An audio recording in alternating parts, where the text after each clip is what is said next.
Um Deus que criou o céu e a terra nos impressiona.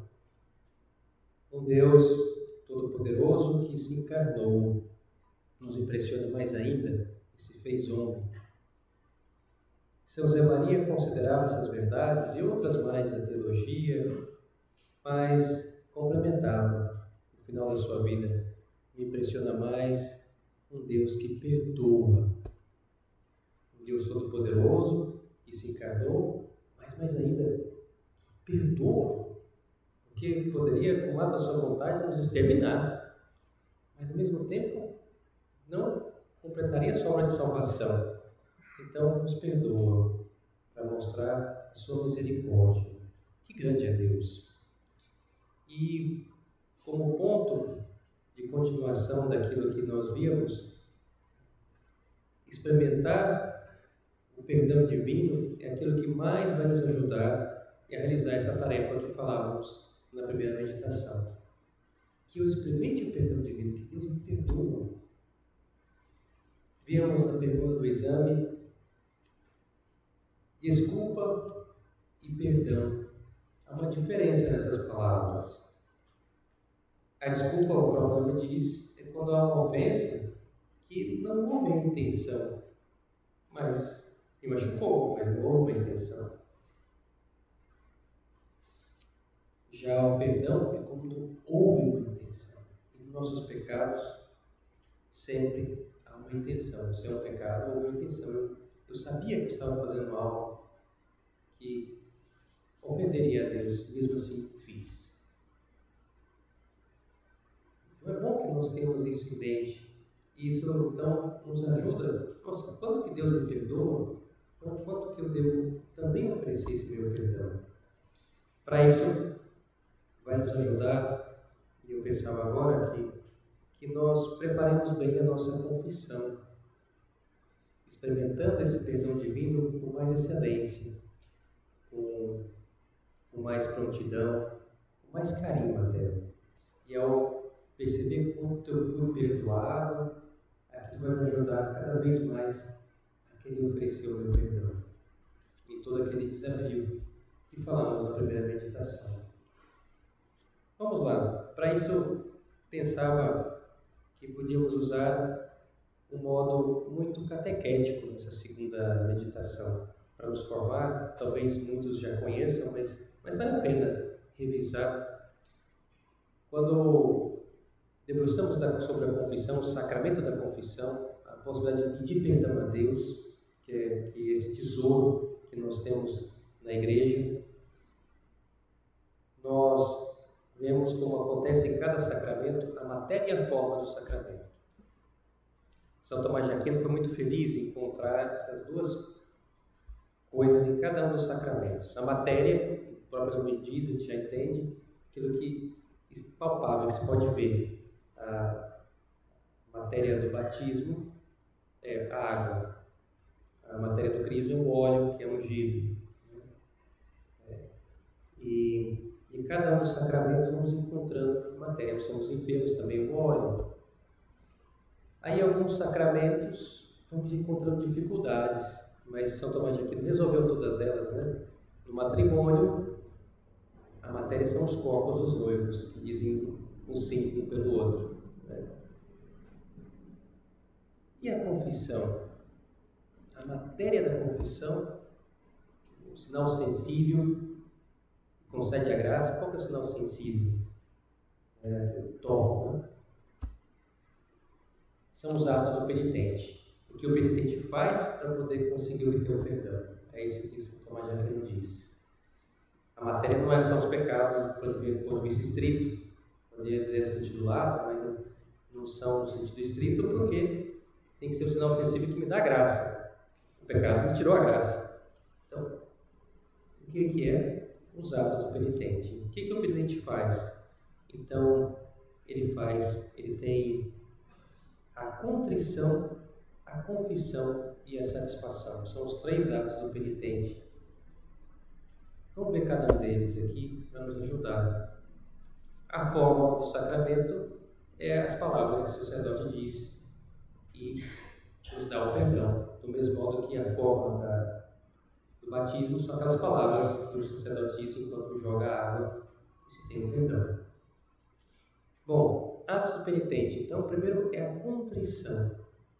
É esse cair em si, perceber que aquilo que eu fiz foi algo errado diante de Deus. Como é importante a sinceridade para fomentar essa contrição verdadeira. Fazendo um exame de consciência. A boa contrição se consegue quando eu faço o exame de consciência. Se eu não fizer o exame de consciência, eu fico com uma imagem superficial da minha vida. Como é bom ter esse exame de consciência mais verdadeiro. Há pessoas que têm costume, todos os dias antes de dormir, faço o exame de consciência das últimas 24 horas. E assim eu tenho sempre a noção mais ou menos de como está a minha alma. É um bom costume. Mas se fazemos esse costume, eu complemento, que seja anotado. Porque só com a nossa memória chega um momento que a gente esquece. E tendemos exatamente a esquecer aqueles pecados mais humilhantes. É quase que algo reflexo. Nos causa vergonha, humilhação, alguma dor, e o que causa dor, a tendência é esquecer. E eu quero me lembrar para me confessar.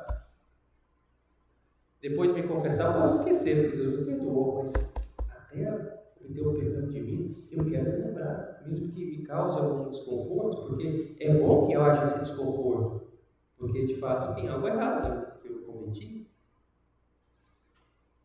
Então, que eu anote. Aí vai estar lá, a prova do crime, está aqui, está aqui com a minha letra, ou no meu celular, eu que escrevi, dou flagrante sobre as minhas ações, e eu quero pedir perdão. Ter o exame de consciência anotado, diário, breve, mas anotado diário, então produz esse efeito colateral maravilhoso, dá vontade de confessar mais rapidamente. Eu já falo, estou avisando já, vai dar vontade de confessar mais vezes. Mas isso é bom, né? Então, o exame de consciência, com sinceridade, não é esquisito que, quando nos falta a sinceridade, ou essa análise mais verdadeira do exame, tendemos a ser mais rígidos com os outros e sendo complacentes conosco. Sei lá, quando o outro não faz algo, ele é preguiçoso, mas quando eu não faço, é que eu estou muito ocupado, né? Então não tive tempo, né? Quando o outro nos corrige, nossa, essa pessoa é irritante, fica lá corrigindo qualquer coisa. E quando eu que corrijo, eu estou fazendo uma crítica construtiva, né? Quando o outro teima no ponto de vista, eu digo, orgulhoso, cabeça dura. Quando eu me teimo, não, é que eu tenho personalidade. Então, sempre a gente consegue achar dar uma volta lá e não reconhecer meu erro. É impressionante, né? Quando eu falo sobre si mesmo, eu digo, o cara é um egoísta. E quando eu que tenho que falar de mim mesmo, é que eu preciso me dar para desabafar. Eu preciso desabafar, né? Então, consideramos o direito para nós, mas impedimos o outro. Então, que a gente olhe com sinceridade ao fazer esse exame de consciência, vendo as motivações mais ocultas. Como é bom! Eu gosto de contar um exemplo. Há muitos anos atrás, me contava um pai de família que dizia, padre, eu estava nos Estados Unidos, né, e ele dizia, lá na escola, lá nos Estados Unidos, das crianças, eu tenho a minha filha que agora tinha que fazer a escolha dela da educação física. Aí tinha duas opções que ela podia escolher. Uma era o basquete, e eu acho que o basquete ia ser bom para ela, porque ela interagia com as meninas e tal. E eu vi lá que era uma modalidade boa para ela, que ela gosta e tal. E a outra era fazer parte da torcida organizada, né, que tem lá nos Estados Unidos, que vale como educação física, que fica fazendo as danças, faz lá a torcida e tal. E é um ambiente um pouco mais frívolo, tem que vestir aquelas roupas diferentes e tal. E eu me vi influenciando a minha filha para ir para essa torcida, porque eu que tinha que buscar ela na educação física. E então, pelo menos, dava chance de assistir o jogo, que ela ia fazer a torcida do jogo de futebol e assistir um jogo de futebol. Eu estava mais preocupado comigo mesmo, sabendo que podia até fazer mal para minha filha ficar lá nesse ambiente que era um pouco mais frio, mas pelo menos eu ia ficar vendo um jogo de futebol. Era muito melhor ver o jogo de futebol do que ver o jogo de basquete, né? Que coisa tão pequena, mas aquele pai acusou na sua vida. Falou, putz, eu fui capaz disso, né? De querer influenciar minha filha para fazer uma má escolha, porque era mais capricho meu. Às vezes isso já é algo que eu posso descobrir ao fazer um bom exame de consciência. Com sinceridade. E assim vamos encontrando a verdade sobre a nossa vida. Contrição, esse é o primeiro modo, o primeiro ato do penitente. São José Maria, às vezes, fazia a analogia da contrição como o sangue que sai ao abrir uma ferida na pele.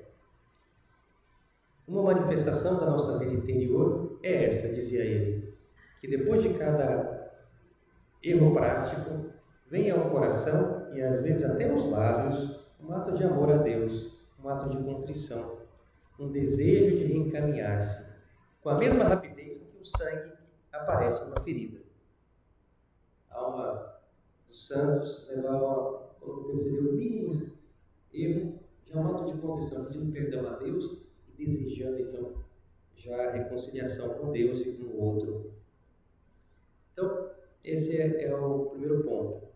Depois vem o segundo ato do penitente, que é a confissão propriamente dita, em que eu vou atrás do sacerdote, na igreja, onde eu posso encontrá-lo, e diante dele conto os meus pecados.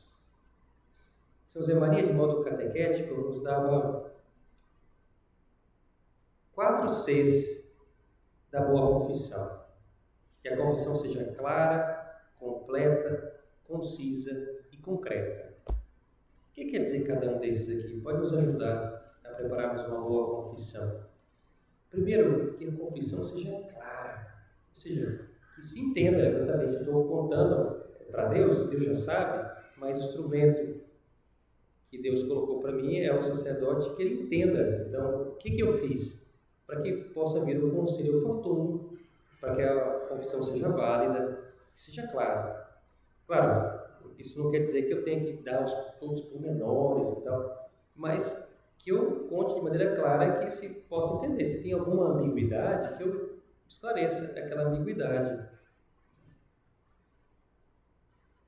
Um exemplo de criança que às vezes as crianças vão perguntando, né? Isso aqui é pecado? Isso aqui não é? Então aí uma criança veio e perguntou, padre, é pecado jogar amendoim na piscina?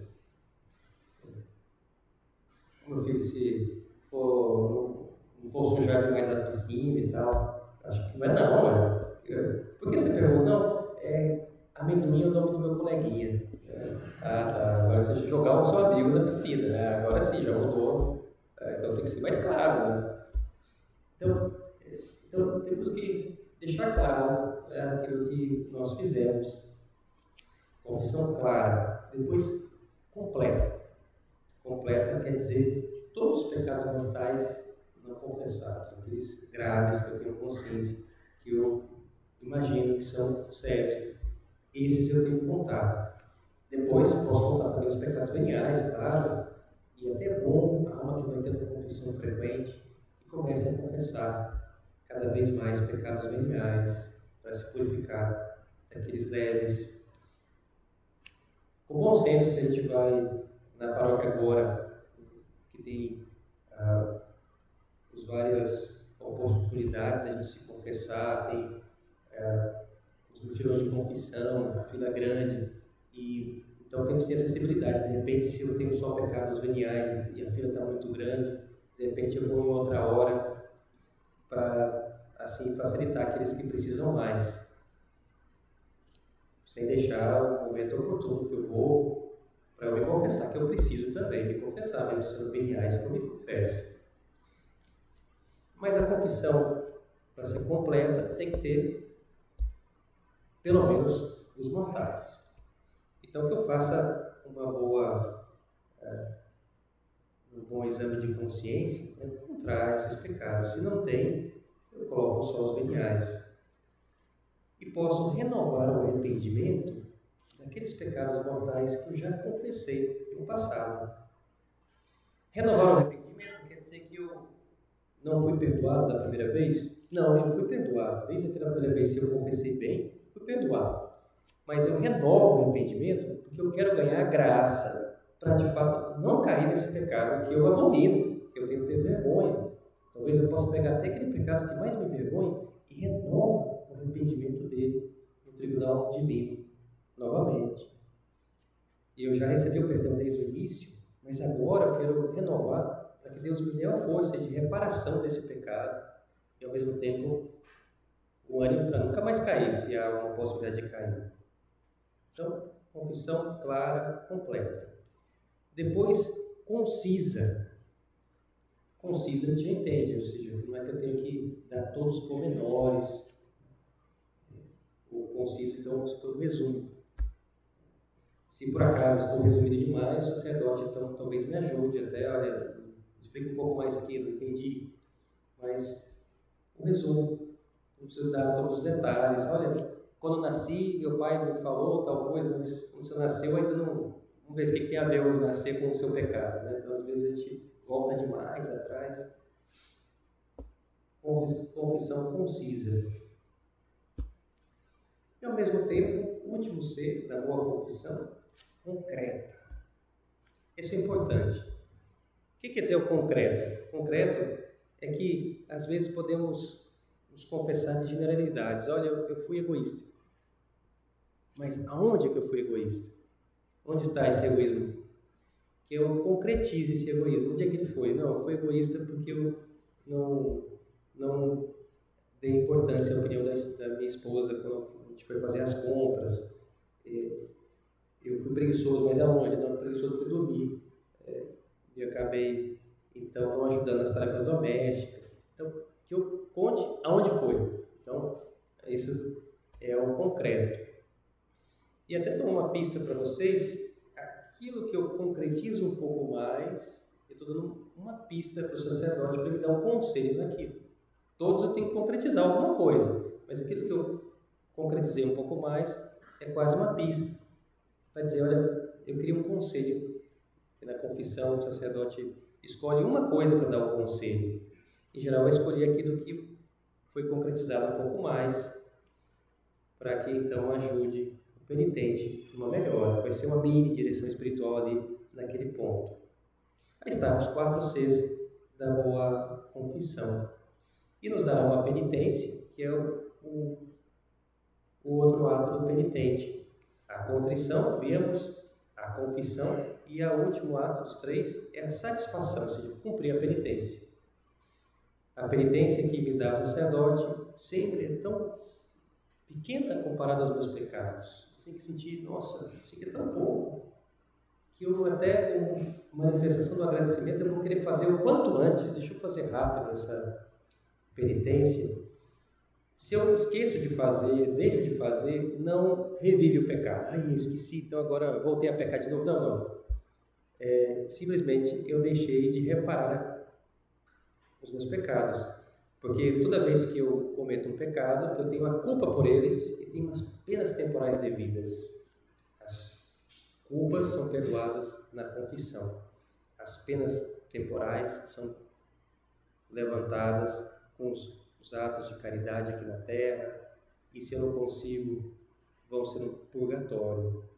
Quem morre com a culpa vai para o inferno. Quem morre com penas temporais, purgatório. E aqueles que estão limpos de culpa e de penas temporais vão para o céu direto. É isso que desejamos. Então, que eu vá me purificando dessas penas temporais. E aí o primeiro modo de purificar das penas temporais, daqueles pecados que eu confessei, é cumprir a penitência. Já é o primeiro modo. Depois ganhando indulgências, e a indulgência plenária é aquela que apaga tudo, né? Então, que eu queira ganhar muitas indulgências plenárias, aí estou apagando as penas temporais devidas. Então, que eu cumpra a penitência. Tem gente que tem o costume, me deu uma penitência, sacerdote, eu vou fazer um pouco mais. Como alguém é generoso, quer fazer mais, porque sabe que aquilo é tão pouco. Pode ser. uma devoção verdadeira, bonita, mas que eu cumpra quanto antes. Se há uma dificuldade em cumprir a penitência, que na mesma hora que me dá a penitência, eu digo para os sacerdotes que eu não sei como fazer, eu não sei essa oração, me explica, e assim eu já saio sabendo mesmo que vou fazer com a explicação que me deu o sacerdote. É tão pouco, de fato, o que fazemos na confissão, se a gente dá uma olhada no Antigo Testamento, como era a confissão no Antigo Israel? Impressiona. No Antigo Testamento, para começar, não era a confissão sacramental, não me dava a graça de perdão dos pecados. Isso só veio com Cristo, que está aqui conosco, e Ele morreu na cruz. A gente vai lembrar da paixão para nos dar a confissão e todos os outros sacramentos. Mas no Antigo Testamento, Deus tinha deixado algumas práticas para Moisés como manifestação de algum perdão que se podia pedir sem receber a garantia de tudo isso que a gente recebe agora com a confissão sacramental. Era simplesmente o modo de o pecador de Israel saber, olha, pelo menos eu fiz o máximo que é possível para me reconciliar com Deus naquela época. E o que ele tinha que fazer? Em grosso modo, só para a gente ver, que ele recebia nada, só um gesto, e era muito mais sacrificado, muito mais difícil. Ele tinha que fazer uma peregrinação a Jerusalém. Se ele morasse em outra cidade, tinha que ir até lá, ao templo de Jerusalém, levando um animal proporcional ao pecado. Se era um pecado pequeno, levava uma gaiola com uns passarinhos. Se era um intermediário, um bezerro, um cabrito, um cordeiro. Se levava um boi, tem alguma coisa aqui bem maior, né? Então, quase que ele já fazia uma confissão pública, porque pegar um cara levando um boi para Jerusalém, o que você fez, cara? Não, eu estou indo ali dar um passeio. Então. A esposa vendo o cara levando um boi, imagina, né? Então, eu vou com você lá, quero ver o que é isso aqui, né? Então, já seria uma confissão pública, quase, né? Levando aquele animal lá, é a penitência, levar o animal. Aí ele ficava lá, fazia fila, mas todo o Israel tinha que fazer isso. Então, imagina a fila no templo, quando ele chegava lá, qualquer época do ano, tinha uma fila. E às vezes a gente reclama das filas da confissão. Imagina a fila no templo de Jerusalém, do lado de animal cheirando mal, do lado e tal. Aí tem o seu animal, tem o animal do outro, tem o do outro aqui, a fila, não sei o quê. E aí chega a sua vez, você tem que ir diante do sacerdote dizer para ele qual o pecado. A fila está lá, todo mundo escuta, aqueles mais próximos. E no momento que você diz, você depois, naquele mesmo momento, mata o animal. E o sacerdote está lá e recolhe o sangue daquele animal, uma parte do sangue, que é oferecido lá no altar, no templo. O animal é esquartejado, uma parte fica no templo, outra parte é levada para fora do templo.